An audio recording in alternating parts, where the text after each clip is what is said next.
अभी supreme court का एक फैसला आया हुआ है।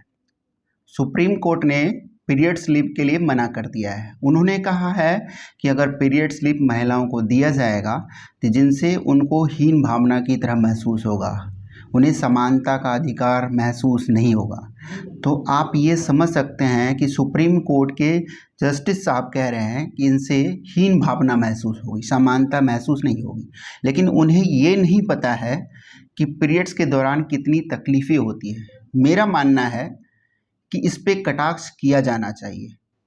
संविधान से देश चलता है, ये सभी को पता है।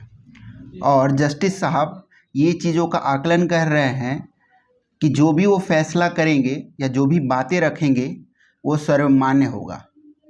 और आपको बता देना चाहते हैं कि पीरियड्स जैसी समस्या उनको विशेष करके डॉक्टर से इनसे बात करनी चाहिए, या सबसे पहले अपने घर के माता बहन से बातें करनी चाहिए, अपनी फीमेल फ्रेंड से बातें करनी चाहिए।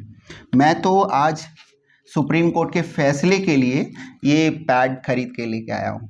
मैं इसे फाड़ के दिखा भी सकता हूँ और मैं ये कहना चाहता हूँ कि ये पैड मैं चाहता बाय पोस्टल तो भेज सकता था दिल्ली, जैसे बिहार में चला था डीएनए के लिए, लेकिन मैं वहाँ भेजने से कोई भी इसकी सुनवाई नहीं होने वाली है। मैं इसे अपने मित्र, बहन, घर पे किन्हीं को भी मैं ये दे सकता हूँ।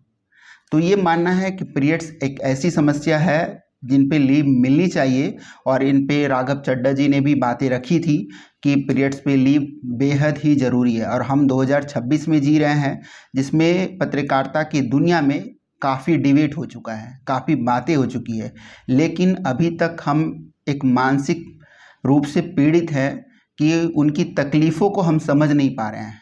महिलाओं को समझने के लिए अभी हमें और ही सिविक सेंस की आवश्यकता है। और आपको लगता होगा कि मैं सुप्रीम कोर्ट के जस्टिस पे कटाक्ष कर रहा हूँ, तो बिल्कुल कर रहा हूँ, क्योंकि ये सोचने वाली, तर्क वाली विषय है। ये समानता का बात ही नहीं है।